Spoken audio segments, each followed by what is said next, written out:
Preventions and cures for obesity.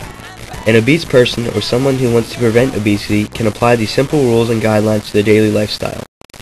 Make sure to exercise at least 1 hour daily. Cardio workouts to show the best results. Eat at least 5 servings of fruits and vegetables. Decrease the amounts of sugars, fats, and oils. Mostly eat starches that are whole grain. Spend 30 minutes to an hour a day in the sun. And sleep 8 to 9 hours each night.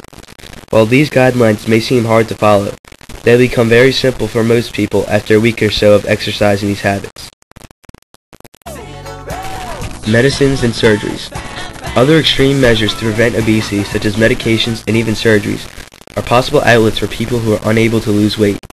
Weight loss pills such as phentermine, Xenical, and Bonchol are some mainstream brands that aid in weight loss, but do not substitute dieting and exercise. Furthermore, some weight loss medications do more harm than help to the body, exemplified by symptoms such as increased heart rate, dizziness, high blood pressure, nausea, anxiety, irritability, insomnia, dry mouth, and diarrhea.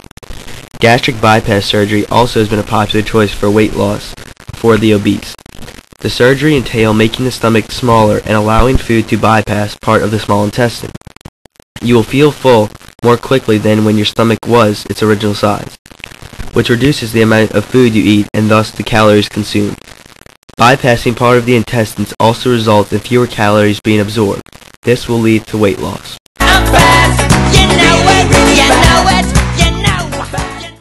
This is Wendy Sabache, dietitian. What kind of background do you have with your job? Well, I did a clinical internship in Mississippi and with a hospital up there. And I have about 6 years clinical experience with several different hospitals, working with patients who are in the hospital and then patients who are outside of the hospital who need educations. And it's a registered dietitian, so it's a background that you have to go to school for, and you have to do clinical type research and things like that in order to maintain your status as registered. What kind of methods do you use to assess some of your patients? We use different things, like as far as we have fat calipers. There's called skin fold measurements that we take on the back of the arms and the back of the back of the legs, and then also on the back that measures fat, and it actually separates the fat from the muscle in order to get a good indicator of how that person's fat is measuring according to their weight and height and age.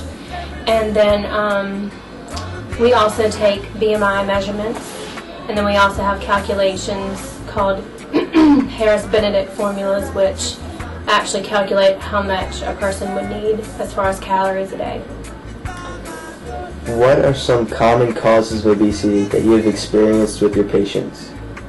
Well, I feel like a lot of it starts early on, like with adolescence and childhood obesity. If the patient is not taught early on as a child how to eat properly, eat their vegetables and fruits, and try to stay away from a lot of empty calories like candy and fast food and things like that, I feel like that's how it starts off. And another thing too is fast food. We have a lot of fast food commercials now that attract people to fast food restaurants, which are a lot of empty calories, high fat foods that people don't necessarily need. Also inactivity. A lot of people watching TV more and playing games, and less bike riding and exercising. Also just where we live, our culture. People eat constantly. Every gathering that we go to, it's surrounded by food and sweets, and that's what we're used to here. What are some of the dangers or health problems that come from this that you have seen among your patients? Of course, the major one's going to be cardiovascular, heart attacks, stroke, which is where your small blood vessels will get clogged, and that's a very common cause. And actually, they're seeing a lot of heart attacks in young patients too because of it. Also diabetes, which I don't know, how familiar you are with that, but as the patient gets bigger, the more cause for diabetes can happen. And also orthopedic problems, people who are overweight have trouble with their knees and their feet and their hips and things like that. So, but the main one would be cardiovascular. What kind of exercise do you recommend for them? Usually any type of exercise is good exercise. It doesn't have to be anything strenuous. It would be just any kind of moderate exercise, like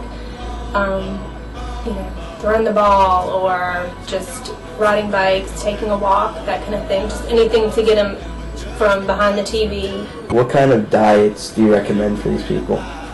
Usually it's going to be high in fiber. Fiber helps keep your cholesterol down.